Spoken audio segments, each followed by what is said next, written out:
Hello ఇరణ్. SSC GD constable 2026కి prepare అయ్యే వాళ్ళు చాలామంది కింద క్వశ్చన్స్ అడిగేది ఏంటంటే, అన్న ఈసారి కట్ ఆఫ్ ఎంత ఉంటుంది, మేము ఎంత టార్గెట్ పెట్టుకొని ప్రిపేర్ కావాలి, ఆ తర్వాత ఎగ్జామ్ రిలేటెడ్గా కొద్దిగా మాకు వీడియో చేయండి అన్నారు. దాంతో పాటు క్లాస్ చేయండి అని చెప్పేసి చాలామంది అన్నారు.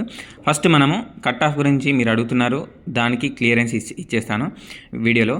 ఫస్ట్ ఏంటంటే, మనము ఈ ఎస్ఎస్సి జీడీ 2026లో అప్లై చేస్తున్నారు కదా, వాళ్ళు ఏంటంటే మీ ప్రిపరేషన్ మీరు కంటిన్యూ చేసుకోవాలి. కట్ ఆఫ్ గురించి ఏ విధంగానంటే, ఇప్పుడు నువ్వు ఇప్పుడు పోస్టులు ఉంటాయి, మళ్ళీ నెంబర్ ఆఫ్ పోస్టులు, మనకి number of post and number of applications ఓకేనా. సో దీన్ని బట్టి ఉంటుంది. దీంట్లో కొన్ని మనకి రిజెక్ట్ అయి ఉంటే మళ్ళీ అప్లికేషన్స్ అది గుర్తుపెట్టుకోండి. ఎందుకంటే ఇప్పుడు నెంబర్ ఆఫ్ పోస్టులను పట్టుకొని కొంతమంది అప్లికేషన్ చేస్తారు. నేను ఎప్పుడో చెప్పినాను, నువ్వు పోస్టులను బట్టి అసలు ప్రిపరేషన్ కాకు, పోస్టులు ఎప్పుడైనా పెరగచ్చు, టెంటేటివ్ పోస్టులు అని చెప్పినాను. కొంతమంది ఏమన్నారంటే, అన్న ఈసారి 25Kనే ఉన్నాయి, లాస్ట్ టైం మాకు 35K ఇట్లా ఇచ్చిండు, నాకు అసలు నమ్మకం లేదు అని చెప్పేసి కొంతమంది ఏంటంటే, లేదు అన్న ఖచ్చితంగా ఈసారి నాకు జాబ్ రావాలి, అది ఎన్ని పోస్టులను ఉండని, 25,000 ఉండని, 10,000 ఉండని, నాకు ఖచ్చితంగా ఈసారి జాబ్ రావాలని చెప్పేసి కొంతమంది ఉంటారు. సో వాళ్ళకి ఏంటంటే, మీరు ఉన్న పోస్టులను పక్కన పెట్టేసి ఈ 25,000 ఉన్నాయంటే నీకంటే 25,000 ముందున్నారు అన్నట్ట, అంటే నువ్వు 25,000 మంది కంటే వెనుకున్నట్ట కాదు కదా.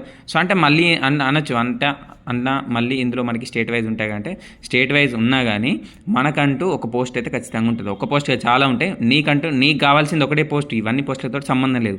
అట్లా టార్గెట్ పెట్టుకో. దీంట్లో నెంబర్ ఆఫ్ అప్లికేషన్స్ ఉంటాయి, మళ్ళీ కట్ ఆఫ్ అంటున్నారు కదా, ఈ నెంబర్ ఆఫ్ అప్లికేషన్స్ ఎన్ని వచ్చినాయి, దాంట్లో పాటు రిజెక్ట్ అప్లికేషన్స్ ఉంటాయి, దాంట్లో చాలామంది కూడా రిజెక్ట్ అయ్యే ఛాన్స్ ఉంటుంది. సో వాళ్ళు వెళ్ళిపోతుంటారు. సో కట్ ఆఫ్ నేను చెప్పేది ఏంటంటే, లాస్ట్ టైం ఇప్పుడు సపోజ్ ఒక 74 కట్ ఆఫ్ పెట్టింది అనుకోండి, దానికి ఒక +4 వచ్చిన వాళ్ళకి జాబ్ వచ్చింది, 74 వచ్చిన వాళ్ళకి కూడా జాబ్ వచ్చింది. ఎందుకంటే దాంట్లో మళ్ళీ ఈ పోస్టులను బట్టి ఉంటుంది. ఇప్పుడు BSF ఉంటుంది, సో ఆ తర్వాత CRPF ఉంటుంది, ఆ తర్వాత ఇప్పుడు మనకి అస్సాం రైఫిల్, SSB, CISF ఉంటుంది. ఇప్పుడు దీంట్లో ఏంటంటే ఈ రెండింటికి కొద్దిగా స్కోర్ ఎక్కువ ఉంటుంది, కట్ ఆఫ్ ఎక్కువ ఉంటుంది, ఆ తర్వాత పోతూ వీటికి తక్కువ అయిపోతుంది. సో ఇప్పుడు నీకు ఒక 74 ఒక కేటగిరీ వాళ్ళకి సరే 70 కట్ ఆఫ్ పెట్టిండు, దేనికి ఫిజికల్కి CBT ఎగ్జామ్ నుంచి ఫిజికల్కి 70 కట్ ఆఫ్ పెట్టిండు. ఆ 70 ఉన్న వాళ్ళు మళ్ళీ మెడికల్ కూడా వెళ్ళిపోయారు. సో కాబట్టి ఇప్పుడు CISF 70 ఉన్న వాళ్ళకైతే రాదు, ఖచ్చితంగా దీనికి 90+ ఉండాలి. దాంట్లో కూడా మళ్ళీ నక్సల్ అంటున్నాను, నక్సల్ వాళ్ళకి మీకు చాలా బెనిఫిట్, ఒకసారి చూసుకోండి. 40 వచ్చిన వాళ్ళకి కూడా జాబ్ వచ్చింది నక్సల్ వాళ్ళకి. కాబట్టి నక్సల్ వాళ్ళు కొద్దిగా ఫోకస్ పెట్టి చదువుకోండి. నక్సల్ చాలా డిస్ట్రిక్ట్ తక్కువ ఉన్నాయి, మీకే కాంపిటీషన్. సో కాబట్టి మీకు చెప్పాల్సిన అవసరం లేదుగా, మీరు ఒక సేఫ్ జోన్లో ఉన్నారు అని చెప్పేసి మీరైతే దాన్ని ఆల్స్గా తీసుకోకండి, గట్టిగా ప్రిపేర్ కండి. అట్లా ఏంటంటే ఇప్పుడు దీనికి ఎక్కువ ఉంటుంది, ఆ తర్వాత దీనికి ఒక 80+ ఉంది అనుకోండి, ఇప్పుడు తగ్గుతుంటే పోతుంది. ఇప్పుడు 70 ఉండి కట్టా పెట్టింది కదా, 72 వచ్చిన వాళ్ళకి BSF రావచ్చు, సో 75 వచ్చిన వాళ్ళకి CRPF రావచ్చు, లేదంటే 70 వచ్చిన వాళ్ళకి రావచ్చు. అట్లా కట్ ఆఫ్ని అయితే దాన్ని అయితే ఆలోచించకండి. నేను చెప్పేది ఏంటంటే, మీ టార్గెట్ 90+. అంతకుముందు 100+ అన్నాను, కానీ మీరు చాలామంది 100+ నిజంగానే ఉంటుందా అంటే, నేను చెప్పేది ఏంటంటే 100+ పక్కా పెట్టుకోండి. ఇక 90+ వచ్చినాయి అనుకో, పక్కా ఏదో ఒక జాబ్ వస్తుంది. కానీ 100+ టార్గెట్ పెట్టుకున్నావు అనుకో, నీకు మంచి జాబ్ వస్తుంది అన్నమాట. అట్లా ఓకేనా. నువ్వు 100+ టార్గెట్ పెట్టుకున్నావంటే నువ్వు కొద్దిగా ఎక్కువ ఫోకస్ చేస్తావు. నువ్వు 100+ పెట్టుకుంటే నీకు అప్పుడు 90యో 80యో 70 వస్తాయి. అదే నువ్వు ఒక 90 పెట్టుకున్నావు అనుకో, నీకు 70యో 60యో ఇట్లా వస్తాయి. కాబట్టి నువ్వు వీలైనంత వరకు 100+ 110+ టార్గెట్ పెట్టుకొని ప్రిపేర్గా. మరి ఇట్లా టార్గెట్ పెట్టుకోవాలంటే నేను ఎట్లా రీచ్ కావాలి, నేను దాన్ని ఎగ్జామ్ ఎట్లా అప్రోచ్ కావాలి, ఎందుకంటే నా టార్గెట్ ఏమో 100+. నేను చూసుకుంటేనేమో నాకు ఇంకా కూడా స్కోర్ వస్తలేదని నేను మాక్ టెస్ట్లలో రాస్తుంటే, నాకు ఏమైనా రివిజన్ చూద్దామంటే అది కొత్తగా కనబడుతుంది. మరి నేనేం చేయాలన్నా, కానీ నాకు జాబ్ కావాలి. అర్థమైందా?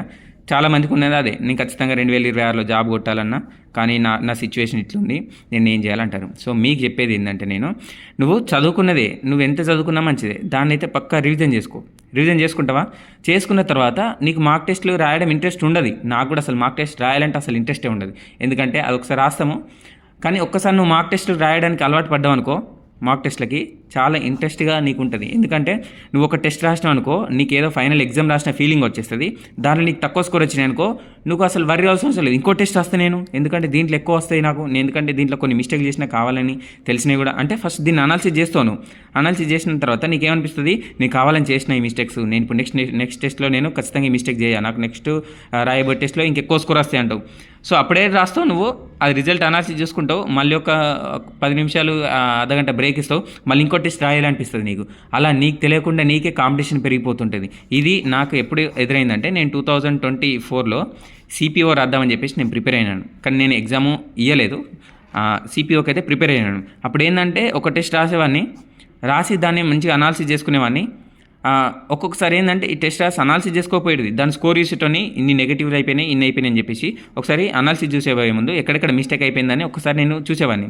చూసేసరికి అరే నేను బై మిస్టేక్లో ఇది ఒకటి పెట్టినా, అరే నాకు ఇది తెలిసింది నేను ఇది పెట్టినా, అరే నాది మిస్టేక్ ఎట్లా పోయింది, అట్లా నాకు అర్థమైపోయిన తర్వాత వెంటనే నేను ఈ అనాలిసిస్ పక్కన పెట్టేసి సెకండ్ టెస్ట్ రాసిన. మళ్ళీ చూద్దాం నేను ఈ మిస్టేక్ నేను అసలు పోగొట్టద్దు, నాకు ఇంత తక్కువ ఎందుకు వస్తాయి, నాకు ఎక్కువ వస్తాయి అని చెప్పేసి మళ్ళీ ఇంకో టెస్ట్ రాసిన. అట్లా దీనికి మళ్ళీ డిఫరెన్స్ వచ్చేసింది. సో మళ్ళీ ఈ 2 టెస్టులు రాసిననుకో, ఈ 2 టెస్టులని ఈవినింగ్ మళ్ళీ ఈవినింగ్ అనాలిసిస్ చేసేవాడిని. ఎందుకంటే దీంట్లో ఏమైనా కొత్త పాయింట్స్ వచ్చినాయి అనుకో, మనకు ఒక్క క్వశ్చన్కి ఆప్షన్స్ మనకి డీటెయిల్గా ఎక్స్ప్లెయిన్ చేసే యాప్స్ కూడా ఉన్నాయి. సో వాటిని మళ్ళీ నేను ఇక కొత్తగా ఏదైనా వచ్చిందనుకో రాసుకునేవాడిని, లేదు అంటే దాన్ని ఒకసారి ప్రిపేర్ చూసుకునేవాడిని. సో అట్లా నేను చెప్పేది ఏంటంటే మీరు ఒకసారి రివిజన్ చేసుకో, నువ్వు ఎంత చదివినా మంచిదే. మళ్ళీ కొత్తవి నీకు అర్థమవుతలేదంటే దాన్ని చదవకిక. నువ్వు ఏదైతే చదువుకున్నావో, నీకు ఏదైతే బెనిఫిట్ ఉంది, ఫస్ట్ నీకు ఇంట్రెస్ట్ ఉన్న సబ్జెక్ట్ ఏంది, నీకు పక్కా వచ్చే సబ్జెక్ట్స్ అయితే ఖచ్చితంగా చూసుకోదాన్ని, అంతేగాని దాన్ని పట్టుకొని ఉండకు. నీకు వచ్చిన సబ్జెక్ట్స్ని కొద్దిగా పక్కకు పెట్టేసి నీకు రాని సబ్జెక్టులు ఏంటి పట్టుకో. ఆ రాని సబ్జెక్టులో ఇప్పుడు అర్థమెటిక్ అంటే చాలామందికి రాదనుకోండి, అర్థమెటిక్ ఓపెన్ చేసి దాంట్లో ఇంపార్టెంట్ ఏంటిది, పర్సంటేజా, ఓకే నేను పర్సంటేజ్లో ఇంపార్టెంట్ చూసుకుంటాను. పర్సంటేజ్లో వచ్చేసి ఏంటిది, మళ్ళీ సక్సెసివ్ అనేటువంటిది ఇస్తాడు, ఒక 2 ఏమిస్తాడు 2 ఒక థింగ్స్ కానీ మనకి ఇప్పుడు డిస్కౌంట్లు అనుకోండి, డిస్కౌంట్లో కానీ మనకి పర్సంటేజ్ ఉంటుంది. సో అట్లా 2 టర్మ్స్కి ఇచ్చింది అనుకోండి, పర్సంటేజ్లో మనకి 2 టర్మ్స్ ఇచ్చింది అనుకోండి సక్సెసివ్ డిస్కౌంట్లో, అక్కడ ఇట్లా చేయాలి. దీనికి ఏం లేదు, ఏం చేస్తావు నువ్వు సక్సెసివ్ అనగానే A + B A ± B ± AB / 100 అని జనరల్గా యూజ్ చేస్తావు. అదే ఒకవేళ డిస్కౌంట్ అని ఇచ్చింది అనుకోండి, A + B - AB / 100 అని ఇస్తాడు. ఇది ఒక ఫామ్ నేర్చుకున్నావు అనుకోండి, నీకు డిస్కౌంట్లో ఏది వచ్చినా కానీ ఇది యూజ్ చేస్తావు. ఇంకా ఏదైనా 2 టర్మ్లకు సంబంధించింది సింపుల్ ఇంట్రెస్ట్, కాంపౌండ్ ఇంట్రెస్ట్ కానీ ఈ ఫామ్లో యూజ్ చేస్తావు. సో అట్లా క్వశ్చన్ ఏమి ఇస్తాడంటే, అంతకుముందు ఒక క్వశ్చన్ ఇచ్చిండు, find a single discount equal to 2 successive discounts of 15% and 10% అని ఇచ్చిండు. మనకి ఎస్ఎస్సీలో పెద్ద క్వశ్చన్స్ ఏమి ఇయ్యాడు. అప్పుడు ఏం చెప్పినా నేను, డిస్కౌంట్ అని అడిగిండు కాబట్టి నువ్వు ఫార్ములా ఏం చేసుకుంటావు, 2 టర్మ్స్ ఇచ్చేసి డిస్కౌంట్ అని అడిగిందంటే A + B - AB / 100 అంటే 15 + 10 - 15 × 10/100 అని రాసుకుంటావు. అప్పుడు 0 క్యాన్సిల్ చేసుకుంటావు, 5 × 15, 5 × 10. ఇప్పుడు ఇది ఎంత అయిపోయింది, 25 అయిపోయింది, అవునా? సో ఇప్పుడు 3/2 అంటే ఎంత, మనకి 1.5 అయిపోయింది, అంటే 23.5% అనేటువంటి డిస్కౌంట్. అంటే నీకు రాని కూడా సింపుల్ ఫస్ట్ నేర్చుకో. పర్సంటేజ్ రాలేదన్నావు కదా, నువ్వు పర్సంటేజ్లో ఇంపార్టెంట్ నేర్చుకో ఏమేమి ఉన్నాయని చెప్పేసి. సో ఆ తర్వాత నువ్వు ప్రాఫిట్ అండ్ లాస్ ఉంటుంది. ప్రాఫిట్ అండ్ లాస్ ఇప్పుడు మనం డిస్కౌంట్ అన్నాం కదా, ఈ డిస్కౌంట్ ఫార్ములా ప్రాఫిట్ అండ్ లాస్లో కూడా ఉంటుంది.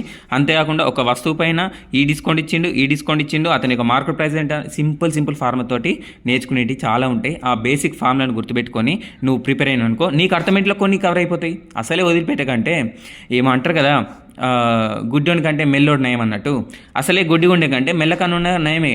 నువ్వు అసలే ప్రిపేర్ కాకుండా ఉండడం కంటే ఈ టాపిక్లలో ఇంపార్టెంట్ ప్రిపేర్ అవ్వడం బెటర్ కదా. సో అట్లా నేను అనేది ఇప్పుడు ప్రాఫిట్ అండ్ లాస్ చూసుకున్నావు, నువ్వేం చేసుకున్నావు, పర్సంటేజ్ అయిపోయింది, ప్రాఫిట్ అండ్ లాస్ అయిపోయింది. ఆ తర్వాత నువ్వు టైమ్ అండ్ వర్క్ చూసుకుంటావు. టైమ్ అండ్ వర్క్లో ఏం పెద్ద అడిగాడు, ఏ ఇన్రోల్ చేసిండు, బి ఇన్రోల్ చేసిండు, ఈ ఏబీలతో పాటు సి ఒకటి జాయిన్ అయ్యిండు. అయితే వీళ్ళిద్దరిట్లలో సికి ఎంత ఎఫిషియన్సీ అని చెప్పేసుకోవచ్చు, ఎన్ని రోజులు పడుతుంది అని చెప్పేసుకోవచ్చు, ఇట్లా అడుగుతాడు. సింపుల్గా ఉండేటువంటి ఫస్ట్ కవర్ చేసుకోను.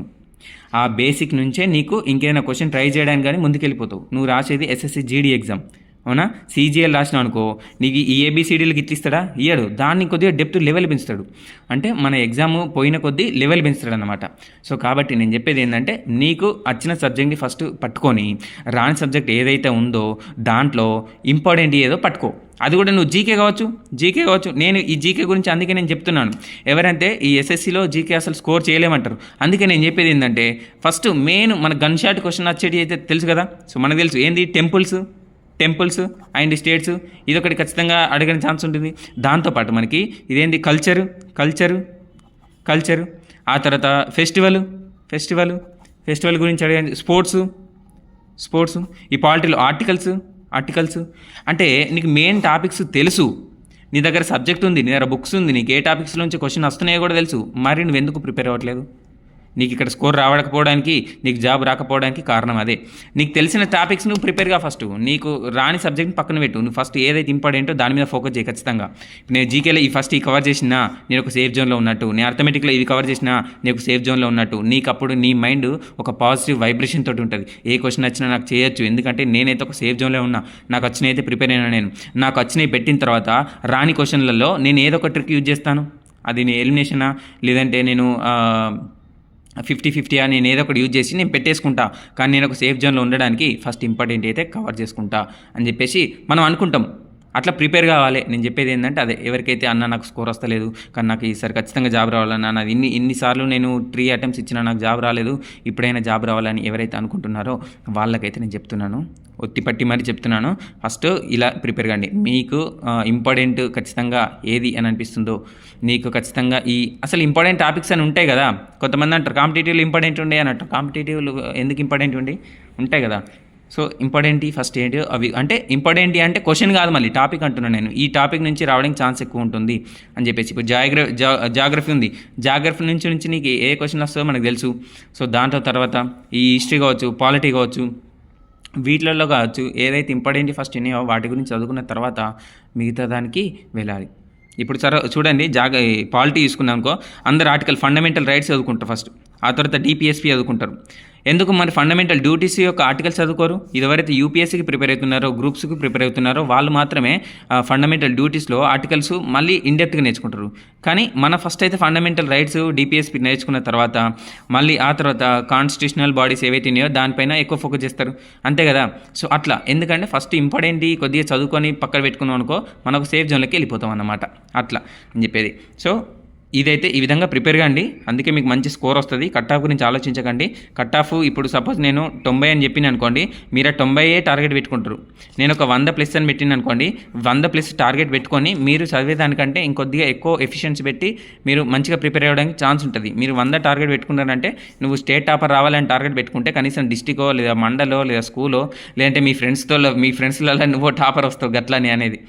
సో ఈ విధంగా ప్రిపేర్ కాండి, ఖచ్చితంగా మంచి స్కోర్ వస్తుంది. ఈ 2026 మళ్ళీ డిసెంబర్ కల్లా మీకు రిజల్ట్ వచ్చేస్తాయి. కాబట్టి ఈ ఇయర్ని మీకు ఈ క్రూషియల్ ఇయర్గా గుర్తుపెట్టుకోండి. అసలు ఈ ఇయర్ మీకు ఎట్లా, ఇప్పుడు ఎవరైతే ఈ ఎస్ఎస్సి జీడీకి 2026లో ప్రిపేర్ కావడానికి ముందుకు వచ్చారో వీళ్ళకి ఈ ఇయర్ తొందరగా గడిచిపోతుంది. అసలు ఎట్లా అయిపోయిందో కూడా తెలియదు. ఎందుకంటే ఇప్పుడు చూడండి, మీరందరూ అయ్యో నాకు ఎగ్జామ్ ఫిబ్రవరిలో ఉంది అనుకుంటారు. అంటే ఫిబ్రవరి రానే వచ్చేస్తుంది, ఫిబ్రవరి అయిపోతుంది, మళ్ళీ మార్చిలో నీకు కీ వచ్చేస్తుంది, మళ్ళీ ఏప్రిల్ మే ఇట్లా చూస్తూ మళ్ళీ జూన్లో నీకు ఫిజికల్ ఉంటుంది. ఫిజికల్ కోసం నువ్వు ఈ 3 months నీకు ఎట్లా గడిచిపోయిందో తెలియదు. జూన్ అయిపోతుంది, జూన్ అయిపోయిన తర్వాత మళ్ళీ జూలై, ఆగస్ట్, సెప్టెంబర్ అని ఉంటాం. ఆ తర్వాత మెడికల్ అయిపోతుంది, ఆ తర్వాత అక్టోబర్, నవంబర్లో నీకు డాక్యుమెంట్ వెరిఫికేషన్ అయిపోతుంది. డిసెంబర్, జనవరి కల్లా ఫైనల్ రిజల్ట్ రానే వచ్చేస్తుంది, మళ్ళీ ట్రైనింగ్ డీటెయిల్స్ రానే వచ్చేస్తుంది. అట్లా నేను చెప్పేది. మళ్ళీ నోటిఫికేషన్ కోసం చూడకు, ఈ నోటిఫికేషన్ ట్రైనింగ్ డేట్ కోసం చూడు. మళ్ళీ ఒక నోటిఫికేషన్ అప్లికేషన్ ఎప్పుడు వస్తుంది, మళ్ళీ ఎన్ని పోస్టులు ఉంటాయి దాన్ని పక్కన పెట్టేసి, ఈ నోటిఫికేషన్లో పోస్టులు ఎన్ని ఉన్నాయి పక్కన పెట్టేసి, కట్ ఆఫ్ ఎంత ఉందో పక్కన పెట్టేసి, నాకు 100+ రావాలి, నాకు టాపిక్స్ వస్తలేవని పక్కన పెట్టేసి, నాకు ఇంతే వస్తుంది, అసలు నేను చదివింది గుర్తుంటలేదు అని ఆ థింక్ని పక్కన పెట్టేసి, నేను ఏ విధంగా చెప్పినానో ఆ విధంగా ఫాలోగా ఖచ్చితంగా జాబ్ వస్తుంది. ఈ పిచ్చి గీతలన్నీ మీకు ఖచ్చితంగా యూజ్ అవుతాయి. ఏదో ఒకటి మీకు నచ్చితే ఒక చిన్న లైక్ చేసి మీ ఫ్రెండ్స్కి షేర్ చేయండి. మీకు ఏమైనా టాపిక్స్ కావాలన్నా కింద కమెంట్ చేయండి. Thank you so much. Have a nice day.